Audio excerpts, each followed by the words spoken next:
বিসমিল্লাহির রহমানির রহিম। সংগ্রামী উপস্থিতি, এই তীব্র গরমের মধ্যে অনেকক্ষণ আপনারা বক্তব্য শুনেছেন, কাজে এখন বক্তব্য দীর্ঘায়িত করলে অনেকের বিরক্তি হবে, সবাই ক্লান্ত হয়ে গিয়েছেন। আমি ধন্যবাদ জানাই ঢাকা মহানগরকে, তারা বিশেষ করে অফিসে কথা বলতে বলতে তাৎক্ষণিকভাবে আমাদের এই দুর্নীতির নতুন বরপুত্র জেনারেল আজিজ এবং বেনজিরের ঘটনাকে আলোচনা করার মধ্য দিয়েই তারা একটা প্রোগ্রাম ঠিক করেছে যে এই মুহূর্তে বাজারে দ্রব্যমূল্যের দাম বাড়ছে, কেবল বাড়ছে। দ্রব্যমূল্যের ঊর্ধ্বগতিতে মানুষের নাবিশ্বাস, মূল্যস্ফীতিতে মানুষের নাকাল অবস্থা, ব্যাংক খাতে লুটপাট, শেয়ার বাজার তো আগেই শেষ করেছে। ব্যাংক থেকে আগে যেটা বলেছে আমাদের নেতৃবৃন্দ, আগে ঋণ খেলাপি ছিল, এখন ব্যাংক খায়া ফেলাইতেছে এবং একের পর এক যেভাবে অর্থ পাচারের সাথে বিভিন্ন জনের নাম উঠে আসছে, তারপরেও সরকার কারো বিরুদ্ধে কোনো পদক্ষেপ নিচ্ছে না। কাজী রাজনৈতিক আন্দোলনের পাশাপাশি দেশের বিদ্যমান সমস্যাকে কেন্দ্র করে সামাজিক আন্দোলনও গড়ে তুলতে হবে, জনগণকে সম্পৃক্ত করে সামাজিক আন্দোলনের মধ্য দিয়েই এই ফাঁসিবাদ বিদায় করতে হবে। তাই তারা আজকে এই বাজার কারসাজি, দুর্নীতি, লুটপাট, অর্থ পাচারের সাথে জড়িতদের গ্রেপ্তারের দাবিতে ঢাকা মহানগর গণ অধিকার পরিষদ এই প্রোগ্রাম আয়োজন করেছে। প্রোগ্রামে গণ অধিকার পরিষদের অঙ্গ সংগঠন, সহযোগী সংগঠন, ছাত্র যুব শ্রমিক অধিকার পরিষদের নেতৃবৃন্দ বক্তব্য রেখেছেন। আমি সবাইকে ধন্যবাদ জানাই। সাংবাদিক এবং সোশ্যাল প্ল্যাটফর্মে যারা আমাদের বক্তব্য প্রচার করছেন, অনেকক্ষণ দাঁড়িয়ে ভিডিও করছেন, পথচারীরা, তাদেরকেও ধন্যবাদ জানাই, শুভেচ্ছা জানাই, সালাম জানাই। আসসালামু আলাইকুম। বন্ধুরা, বক্তব্যে বলেছে সাম্প্রতিক 3-4টি চাঞ্চল্যকর ঘটনা সবার বক্তব্যে উঠে এসেছে, কাজে সেইগুলো নিয়ে কিছু কথা বলতে হয়। তার আগে আমি ওবায়দুল কাদেরকে ধন্যবাদ জানাই যে যদি তিনি মিন করে ওই কথাটি বলে থাকেন, মন থেকে বলে থাকেন যে জেনারেল আজিজ কিংবা বেনজির, সাবেক পুলিশ প্রধান, সেনাপ্রধান, যাই হোক না কেন, তাদের অপকর্মের দায় সরকার নিবে না, এই কথা যদি তিনি মনে প্রাণে বিশ্বাস করে বলে থাকেন, তাহলে আমি ধন্যবাদ জানাই। আর যদি অভিনয়ের জন্য, জনগণকে ধোঁকা দেওয়ার জন্য, আইওসের জন্য বলে থাকেন, তাহলে আমি ঘৃণা প্রকাশ করছি, আমি ধিক্কার জানাচ্ছি। কারণ এই পুলিশ প্রধান বেনজির, যার নাই কোনো নজির, আসলেই উনি বেনজির। তো এই বেনজিরকে পুলিশ প্রধান কে বানিয়েছে? ধাপে ধাপে প্রমোশন দিয়ে ঢাকা মেট্রোপলিটনের এই ডিএমপির কমিশনার, র্যাবের প্রধান, তারপরে পুলিশ প্রধান কে বানিয়েছে? শেখ হাসিনা বানিয়েছে। কাজে এই বেনজিরের অপকর্মের দায় শেখ হাসিনাও এড়াতে পারেন না। একইভাবে এই পুরান ঢাকার সন্ত্রাসী পরিবারের সন্তান, যার কুষ্টি শুদ্ধ সন্ত্রাস, আপন ভাইয়েরা সন্ত্রাস, খুনি, 90-এর দশকে 7 স্টার গ্রুপ, 5 স্টার গ্রুপ, বিভিন্ন সন্ত্রাসী গ্রুপ যারা নিয়ন্ত্রণ করত এই আজিজ পরিবার, সেই পরিবার থেকে প্রধানমন্ত্রী, সেনা প্রধান নিয়োগ দিয়ে তার রুচি এবং তার মানসিকতার বহিঃপ্রকাশ করেছেন। আজিজকে কে সেনা প্রদান করেছে? এই সরকার প্রধান, এই শেখ হাসিনা সেনা প্রদান করেছে। কাজেই তাদের মানসিকতায় যে লুটপাট, গুম, খুন, সেটা তো তারা উচ্চ পদে খুনি, লুটেরা, দুর্বৃত্তদেরকে বসিয়ে প্রমাণ করেছে। আমাদের সংগ্রামী সভাপতি ঢাকা মহানগর উত্তরের মিজান ভাই বলেছে, প্রধানমন্ত্রী 42টা টেলিভিশন, পত্র পত্রিকার সামনে কথা বলছেন, সাংবাদিকদেরকে গরু ছাগল মনে করছেন, মানুষকে পাগল মনে করছেন, উন্মাদ মনে করছেন, তাই তিনি মিথ্যে বলে যাচ্ছেন। সাংবাদিকরা চুপচাপ সেটা ফলো করে লিড নিউজ করছেন, টেলিভিশনে প্রচার করছেন, আর আম পাবলিক শুনে আর হাসে। কথা ওই জায়গায় চলে গেছে যে চাই যদি যাক প্রাণ, হীরক রাজাই ভগবান। শেখ হাসিনা যাই বলুক না কেন, ওইটাই আসমানি কিতাবের বাণীর মতো সত্য তাদের কাছে, আওয়ামী লীগের নেতাদের কাছে। এবং তিনি প্রতিনিয়তই এই ভোট এবং নির্বাচন নিয়ে মিথ্যাচার করে যাচ্ছেন, জনগণের সঙ্গে ইচ্ছামি করে যাচ্ছেন। যে জনগণ আমাদেরকে ভোট দিয়েছে, আমরা এই দেশে জনগণের ভোটের অধিকার ফিরিয়ে দিয়েছি, ভাতের অধিকার ফিরিয়ে দিয়েছি। আওয়ামী লীগ না থাকলে দেশে উন্নয়ন হয় না। এই সমস্ত ফালতু কথা বলে বেড়াচ্ছেন, ইচ্ছামির কথা বলে বেড়াচ্ছেন একটা দেশের প্রধানমন্ত্রী, এবং রাষ্ট্র নিয়ে মস্করা করছে। ওই যে আমাদের এক ভাই বলছে না, দুইজনে গল্প করতেছে, আবার ফেসবুকে দেখলাম লেখি হচ্ছে। একজন জিজ্ঞাসা, ভাই দেশের অবস্থা কি? দেশের অবস্থা জেলখানার মতো। কেমন? জেলখানায় আজান দেয় ছিনতাইকারী, ইকামতি করে চোর, নামাজ পড়ায় খুনি, তাই না? জেলখানায় তো ম্যাক্সিমাম অপরাধীরাই জেলখানায় তাদের সাজা হয়, তারা থাকে। তো সেইখানে তো ইমামতিও করে সেই অপরাধীরা, নামাজও ওই আজানও দেয় আপনার অপরাধীরা, আবার মুনাজাতও ধরে সেই অপরাধীরা। তো আজকে এই দেশের দিকে যদি তাকান, এই দেশ কারা চালাচ্ছে? ওই ছিনতাইকারী, চোর, ডাকাত, লুটেরারা চালাচ্ছে।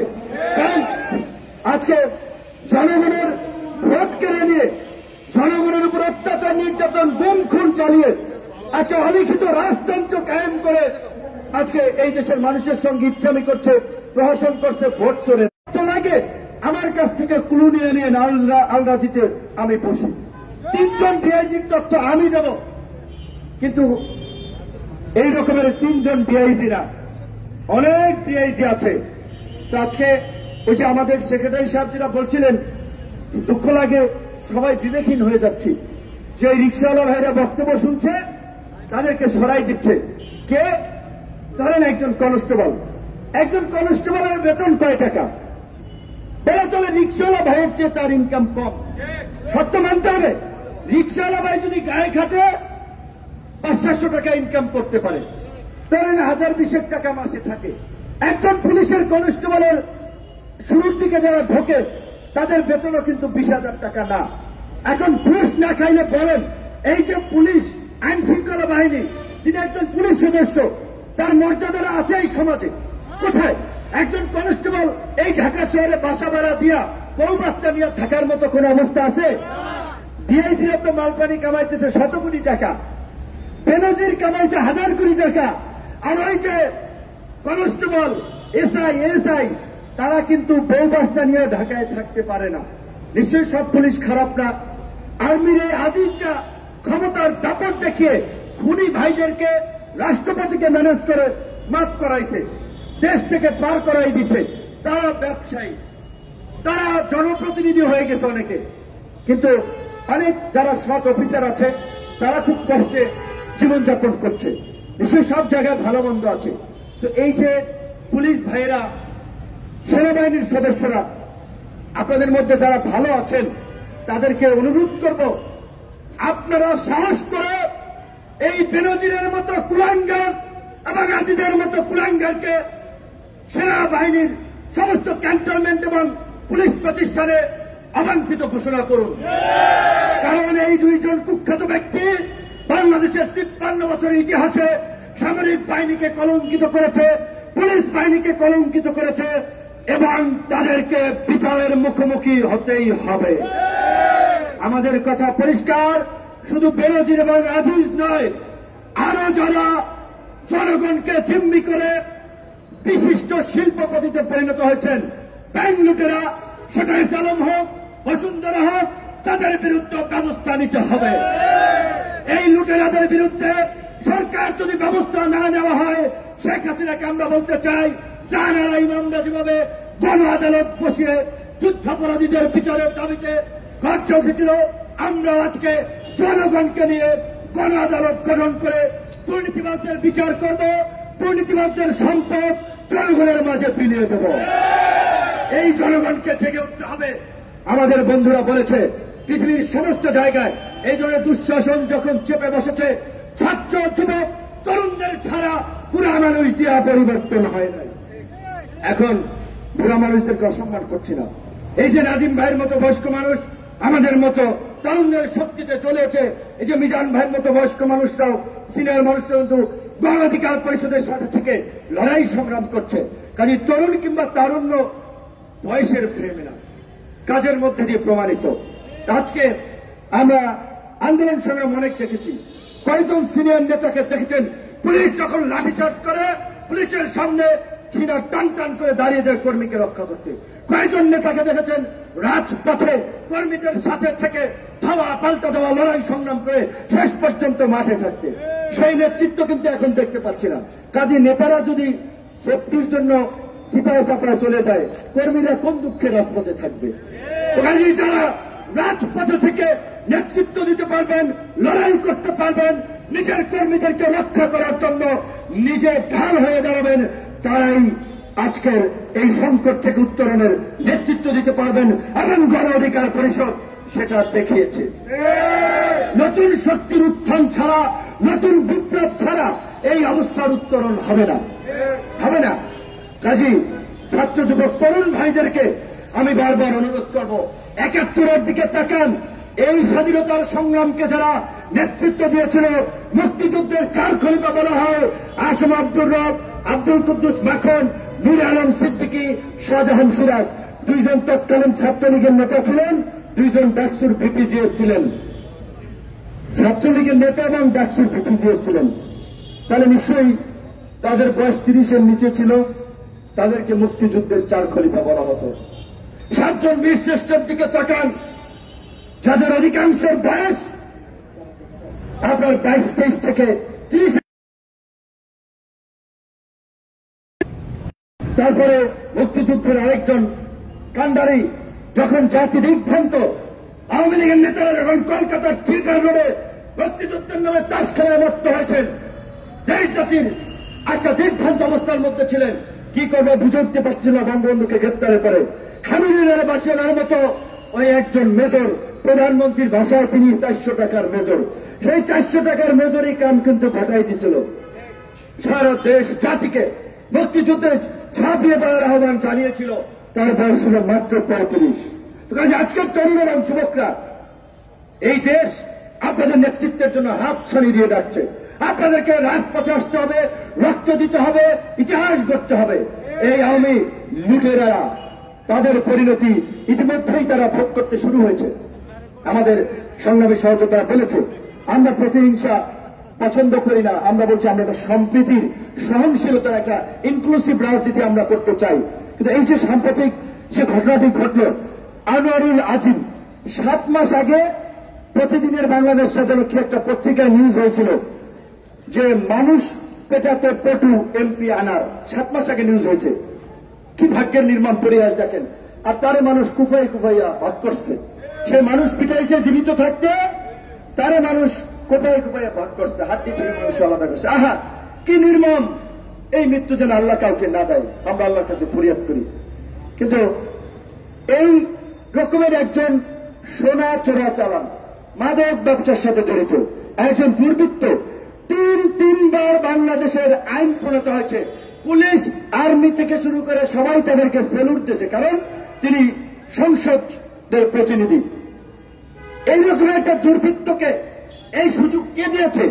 আওয়ামী লীগের মনোনয়ন বোর্ডের প্রধান শেখ হাসিনা। তাহলে শেখ হাসিনা কি এই দায় এড়াতে পারেন? পারেন না। একজন আমার মারা গেছে বিদায় তার অপকর্ম আমাদের সামনে এসেছে। এই রকমের আরো আনার বর্তমান এই সংসদে, এই শেখ হাসিনার সংসদেই আছে। এমনকি মন্ত্রিত্ব দায়িত্ব পালন করছেন। দেশ টিভিতে একটা নিউজ হয়েছে, সাভারের আরেক ডন মাফিয়া ফকিন্নি থেকে 1000 কোটি টাকার মালিক হয়ে গেছে। তাই কিচ্ছু ছিল না, একটা ভাঙ্গা টিনের ঘর। সাভার উপজেলার চেয়ারম্যান রাজীব 1000 কোটি টাকার মালিক হয়েছেন। টিভিতে ইন্টারভিউ দিয়েছেন, হাত কেটে ফেলেছেন, তার ভেঙে দিয়েছেন। এখন পর্যন্ত তার বিরুদ্ধে কোনো পদক্ষেপ নেওয়া হয় নাই। কাজেই সাংবাদিকরা শুধুমাত্র নিউজ করলেই প্রতিকার মিলবে না। এই দেশে এখন সাংবাদিকরা আছে সবচেয়ে বড় চিপায়, পায় না বেতন, নিউজ করতে যেয়ে খায় মাইর। আমরা তো তাও রাস্তায় দাঁড়িয়ে প্রতিবাদ করি, সাংবাদিকদের প্রতিবাদটা করে কি দেখেন? আপনারা জানেন পুলিশের কনস্টেবলের বেতনের কথা বললাম, সাংবাদিকরা অনেক সাংবাদিক 10-15 হাজার টাকা এই সময় বেতন পায়। আপনাদের মেইন স্ট্রিম মিডিয়ায় 20,000 টাকা বেতন পায়, 25,000 টাকা বেতন পায়। 20,000 টাকার বেতনে তাদের কি হয় কম? অথচ তারপরে ধরেন স্বাধীন সাংবাদিকতা, সংবাদ মাধ্যমের ভূমিকা, সাংবাদিকদের 14 গোষ্ঠী উদ্ধার আমরা কিছু হলেও করি, ঠিক আছে। অনেক অসৎ সাংবাদিক আছে, সেটা আলাদা বিষয়, কিন্তু অনেক আছে মন প্রাণে জার্নালিজমটাকে ধারণ করে, কিন্তু তারা তাদের জীবিকার সাথে সংগ্রাম করে এই পেশায় টিকতে পারছে না। অনেকে পেশা পরিবর্তন করছে, অনেকে হাউজের বিরুদ্ধে বলে চাকরি চলে যাচ্ছে। কিছু আগে আমাদের একজন শুভাকাঙ্ক্ষী ভাই তার চাকরি চলে গেছে, কারণ তিনি একটি সমালোচনা করে স্ট্যাটাস দিয়েছিলেন, এই যে আমাদের এলিট ভাইয়েরা একটা আলোচনা সভার আয়োজন করছে প্রেস ফ্রিডম আন্তর্জাতিক এনজিওর ফান্ডিং এর প্রোগ্রাম, তো সেই প্রোগ্রামে আমার যারা আলোচক তাদের ধরেন অনেকে ঢাকায় ফ্ল্যাট প্লট তারা প্রতিষ্ঠিত, তো কাজী তারা যেভাবে স্বাধীন সাংবাদিকতাকে দেখতে পারবে, মাঠের এই সাংবাদিকরা কাজ করতে গিয়ে দেখছে আওয়ামী লীগের যুবলীগের অনেক সময় এক নেতা নিউজ করতে যেয়ে ধাক্কা খাওয়া লাগে, অফিসের মধ্যে ঢুকাই নিয়ে মায়ের দিয়ে আধা মরা কইরা তারপরে সাইডে ক্যামেরা করা ভাঙ্গা, আবার ক্যামেরা কার প্রত্যেকটা হাউসে ফোন দেবে, সবটা আওয়ামী লীগের এমপি মন্ত্রীরা মালিক। কাজী ছাত্রলীগ যুবলীগ যদি আওয়ামী লীগের লোকেরা সাংবাদিকদের মারেও, ওইটা নিয়ে সাংবাদিকরা রাস্তায় প্রতিবাদ করবে বিচারের দাবিতে, যে 24 ঘন্টার মধ্যে সাংবাদিকের গায়ে যারা হাত তুলেছে তাদেরকে গ্রেপ্তার করতে হবে, এও জোর দিয়ে বলতে পারে না। এমপি আনার মারা গিয়েছে, কয়েক ঘন্টার মধ্যেই স্বরাষ্ট্রমন্ত্রী বলে দিয়েছে এই ঘটনার সাথে ভারতীয়রা কেউ জড়িত না। ভালো, আপনার কাছে তথ্য আছে, ভালো, আপনি ভারতকে সেভ করতে মানে ভারতের ভাষণের নাম মুখে আনা যাবে না, তো এখন আকাম কুকাম ভারত করলে বলা যাবে না, কারণ তারা তো ভারতের গোলামি দাসত্ব করে ক্ষমতা আছে। এখন সেখানে ভারতের সম্মান, ওই যে বলছে স্বামী স্ত্রী সম্পর্ক, ওই স্বামী রাষ্ট্রের সম্মান রক্ষা করার জন্য তারা আগেই এই কথা বলে দিচ্ছে নাকি অন্য কিছু আমরা সেটা জানি না, কিন্তু তাও ভালো। স্বরাষ্ট্রমন্ত্রীকেও একটা ধন্যবাদ দেব, ওবায়দুল কাদেরের মতো মুখে ধন্যবাদ দিতে তো আর পয়সা লাগবে না, কষ্ট করা লাগবে না, যদি সত্যিকার অর্থে তথ্যের ভিত্তিতে বলে থাকেন। তো আমি আপনাকে জিজ্ঞাসা করতে চাই মাননীয় স্বরাষ্ট্রমন্ত্রী, আপনি একজন বীর মুক্তিযোদ্ধা, অবশ্যই এখন আওয়ামী লীগ করেন, ভোট ডাকাতের সঙ্গী হয়েছেন, ব্যাংক ডাকাতের সঙ্গী হয়েছেন, লুটেরা খুনিদের সঙ্গী হয়েছেন, চ্যাপ্টার বাদ দিলাম, কিন্তু মুক্তিযুদ্ধে আপনার অবদান ছিল। আমাদের মতো যুবক বয়সে দেশের জন্য কিছু করার জন্য মুক্তিযুদ্ধে গিয়েছিলেন, সেজন্য সম্মান করি। আপনি জবাব দেন, সাংবাদিক সাগর রুনি হত্যাকাণ্ডের প্রতিবেদন কেন 104 বার পিছিয়েছে? তাহলে আমাদের সিআইডি, আমাদের র্যাব, আমাদের গোয়েন্দা সংস্থা ঘাস কাটে সাগর রুনি হত্যাকাণ্ডের বিচার এক যুগে এখন পর্যন্ত বের করতে পারল না। তো তার মানে পরিষ্কার, যারা খুন করেছে, খুনিরা চিহ্নিত, সরকার তাদেরকে সেভ করবে, তাদেরকে দিয়ে সাক্ষ্য উদ্ধার করবে। সেটা গতকালকে প্রধানমন্ত্রী বলেছিলেন, কোন শ্বেতাঙ্গ নাকি বলেছিল বঙ্গোপসাগরে ঘাঁটি গাড়তে দিলে ক্ষমতায় যাওয়ার পথ মসৃণ হবে, ক্ষমতায় আসতে দেবে। তিনি আবার গর্ব করে বলেছেন, আমি শেখ মুজিবের কন্যা, দেশ ভাড়া দিয়ে তো ক্ষমতায় আসবো না। ভাড়া কি দেবেন? দেশ তো ভারতের কাছে বিক্রি করে দিচ্ছেন, ভাড়া যাওয়ার কিছু আছে? দেশ তো বিক্রি করে দিয়েছেন ভারতের কাছে।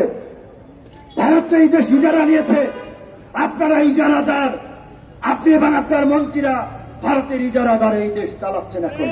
তো আপনার কি বিক্রি করবেন? আবার বলছেন ওই ইহুদি রাষ্ট্র করতে চায় নাকি, রাখাইন স্টেট, চট্টগ্রামের একাংশ নিয়ে। আপনার বন্ধুরা, আপনাদের ভাষায় যারা বন্ধু রাষ্ট্র, এই ভারত দেশ স্বাধীনের পর থেকে 72 সাল থেকেই পার্বত্য চট্টগ্রামে বিচ্ছিন্নতাবাদী সন্ত্রাসীদেরকে অস্ত্র দিয়ে প্রশিক্ষণ দিয়ে ওই পার্বত্য চট্টগ্রামকে অস্থিতিশীল করে রেখেছে। আপনি তো পারেন নাই ভারতের বিরুদ্ধে একটা প্রতিবাদ করতে, ভারতের গোলামি করে যাচ্ছেন। এই যে নাথান বোম কুকি চেন পত্রিকা আসছে, তাদের ট্রেনিং হয়েছে কোথায়? ভারতের মণিপুর, মিজোরামে। আপনারা একটা প্রতিবাদ দেওয়ার সক্ষমতা দেখিয়েছেন, সীমান্তে লাশ পরে একটা প্রতিবাদ করতে পারেন না। তারপরে তো ইজারাদার, আপনার বেচার ক্ষমতা নাই, কাজে আপনি বেচতে পারবেন না, ভাড়াও দিতে পারবেন না। আপনার সেই মুরদ এবং সক্ষমতা নাই। ইমরান খানের মতো সিম্পাথি নিতে চান, পাবলিক ভালো করে জানে যে ইমরান খান বলেছিল ডোনাল্ড লু একটা চিঠিতে আমাকে ক্ষমতাচ্যুত করেছিল। সারা বিশ্বের মানুষ ইমরান খান জেলে গেলেও এখনো ইমরান খানের জন্য দোয়া করে, ভালোবাসে। আপনি ক্ষমতাটা চাইরা দেখেন, মশামাছিও পরে কিনা ধানমন্ডিতে জানি না। ক্ষমতাটা চাইরা দেখেন, শেখ মুজিবের কন্যা, প্রধানমন্ত্রী, মানবতার মা, দেশের রত্ন, এত এত রত্ন, এত এত উপাধি, একটা সুস্থ নির্বাচন দিতে কলিজা কাঁপে কেন? কাঁপে কেন? কেয়ারটেকারের মাধ্যমে নির্বাচনে ক্ষমতায় গিয়েছেন। কেয়ারটেকার দেন, দেখি কার কত জনপ্রিয়তার, কে দেশরত্ন আর কে কি দেখি। জান্য নির্বাচনটা দিচ্ছেন না তো, দিতে হবে। এই দেশের ছাত্র যুবক তরুণরা যখন নয়া বিপ্লবের জন্য রক্ত দেওয়ার জন্য যেদিন গণভবন এবং বঙ্গভবন অভিমুখে যাত্রা শুরু করবে, সেই দিন আপনাদেরকে সারেন্ডার করতেই হবে জনগণের কাছে। তো খ্রিস্টান রাষ্ট্র কায়েম করবে কারা? আমেরিকা, তাই না? চীনকে বিট করার জন্য আমেরিকা বোধহয় আপনাদেরকে এই কথা বলছে। শ্বেতাঙ্গ মানে আমেরিকাকেই তো ইন্ডিকেট করছেন, তাদের কিনা অনেক কথা বলছেন। তাহলে আপনার ছেলের বউ খ্রিস্টান, এখানে অনেক কিছু বলেছে ইহুদি। এমনকি আমাদের শেখ রেহেনা আপার মেয়ে কি বিয়ে করছে, আপনারা গুগলে সার্চ দেন, আমি বলতে চাই না, আমি বললে আবার দোষ হইতে পারে।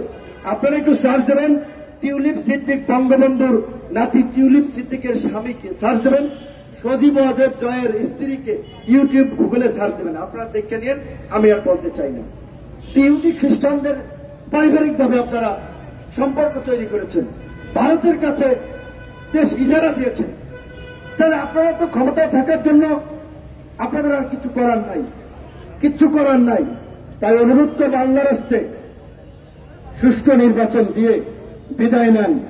যে অপকর্ম করেছেন, জুলফিকার আলী ভুট্টো পাকিস্তানের প্রভাবশালী নেতা ছিলেন, ভুট্টোরও ফাঁসি হয়েছে।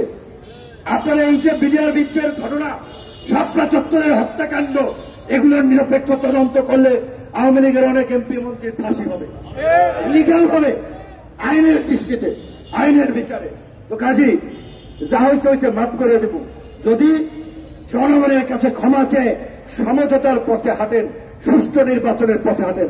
অন্যথায় হামলা, গোলাম মাওলা রনিকে ঢাকা বিশ্ববিদ্যালয়ে হামলা করিয়েছেন, ছাত্র দলের নেতা, ছাত্র দলের সাবেক সভাপতি শ্রাবণকে এই শিল্পকলাতে হামলা করেছেন, বিরোধী দলের নেতাদেরকে ভয় দেখাচ্ছেন, ভীতি সঞ্চার করছেন, ত্রাস সৃষ্টি করছেন যে যারা গরম গরম কথা বলবা ছাত্রলীগ যুবলীগ এইভাবে হামলা করবে।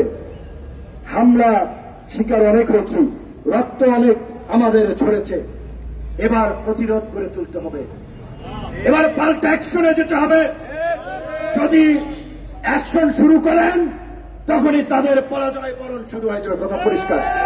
মায়ের খাবো আমরা মাথা বাড়াবো, আমরা শরীর দিয়ে রক্ত ঝরাবো, আর এক বিন্দু শরীরের রক্ত যদি আমাদের যারা ছড়াতে আসবে তাদেরও রক্ত ছড়িয়ে তারপরে আপনারা ঘরে ফিরবেন। আমাদের অনুরোধ, এজেন্সি ভাইদেরকে পরিষ্কারভাবে বলতে চাই, আজিজ বেনজিরের দায় নিচ্ছে না, আজিজ বেনজিরের দায় নিচ্ছে না, আপনাদের দায়ও নিবে না। এই যে রনি ভাইকে হামলা করিয়েছেন, এটা মোবাইল ট্র্যাক করে হামলা করিয়েছেন, মোবাইল ট্র্যাক আছে এনজিও, এই এজেন্সির কাছে, এজেন্সি জড়িত। শ্রাবণকে হামলা করিয়েছেন, এইগুলো এজেন্সির প্ল্যান। কারা কারা খেলছেন আমরা তাদের নাম পরিচয়ও জানি। আপনারাও কিন্তু সাইজ হয়ে যাইবেন। আমরা সাইজের উপরে আছি 12 বছর, আমাদের আর ভয় নাই, আমাদের আর ভয় নাই। হাত ভাঙছে, মাজা ভাঙছে, কোমর ভাঙছে, মাথা ফাটছে, এই ভাঙ্গা চূড়া নিয়েই এখন আপনাদেরকে ভাঙ্গা দেওয়ার জন্যই কিন্তু আমরা রাজপথে নামি।